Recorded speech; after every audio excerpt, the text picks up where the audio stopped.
we finally know why Blackbeard was on Emu's hit list, because XEBEC, who's Blackbeard's father, not only was the truest pirate of all time, but was the only person in history of One Piece to reach the Room of Flowers and directly threaten Emu. What no other mortal man has done other than Joy Boy himself was done by Rocks. Because this single panel, along with absurd haki and swordsmanship XEBEC showed, has changed One Piece entirely, and to think of that Blackbeard has this much potential after what his dad did is just bollocks.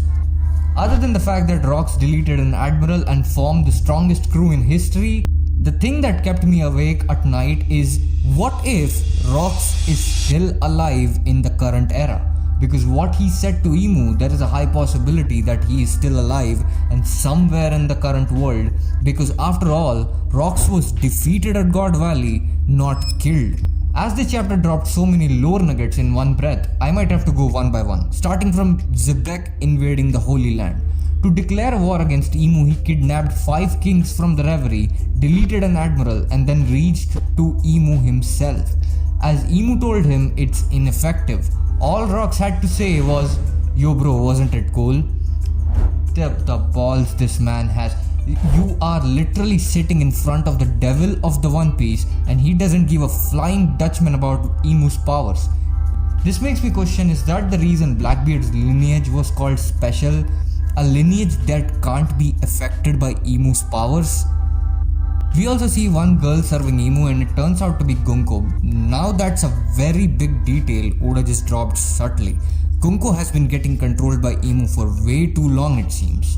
It's gonna make the Brook backstory more spicy, but what's more spicier is that this man looked at Emu dead in the eye and said he will be back.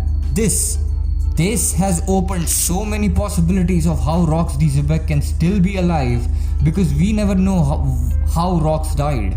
All we know that he was stopped and defeated at God Valley. And my first thought was that what if he somehow managed to transfer his soul into Blackbeard? This explains Blackbeard's coward and brave nature and being able to hold 2 devil fruits and having a similar crew dynamic as Rocks, filled with criminals and wanting to take over the pirate island. Rocks was inspired by Davy Jones, an unknown pirate in the world of One Piece, and if you don't know about Davy Jones, he's related to Davy Jones' locker, which is a concept where all souls reside down in the bottom of the sea. And if you think about it, what else drags people to the bottom of the sea? Whirlpools. And this made me think that there is a strong possibility that whoever this Davy Jones guy is the guy marked by the flames, who has the last poneglyph. Because he uses whirlpools to sink people down who try to approach him, putting them directly into the Davy Jones locker. But Davy Jones is the man who invented the Davy backfight. One of the most skipped arcs in One Piece just got hard cannoned because Rocks worked from the same concept.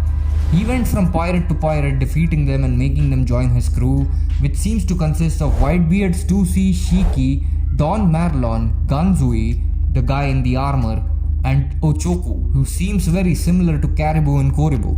It's still very initial, like we don't have a lot of people, and even Kaido and Big Mom aren't there, but by the end of this chapter it seems like he formed his crew fully.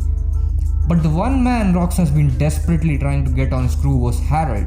He met Harald at Reverie, where Harald sneaked in and clashed with Rocks, splitting the sky in half and then jumping off the red line to escape from that place. Not that they had much time to talk, but then Rocks invaded Elbaf later on when Loki tried to jump off the cliff, and he first tries to make Loki call his dad normally, but Loki doesn't listen. So he pulls out a sword and whacks Loki. Yes, his sword weirdly doesn't have sharpness. He can cut things obviously, but the main gimmick of his swordsmanship is that it causes cannon blasts. It isn't a devil fruit, it's just that he can blast things away with his sword. And that explains how he was able to cut one big arc gate of justice. It took Bon Clay to sacrifice himself so that Luffy could escape that giant gate, and Rocks here just simply destroyed it, when he didn't even had a crew in the first place. How strong is this guy, man?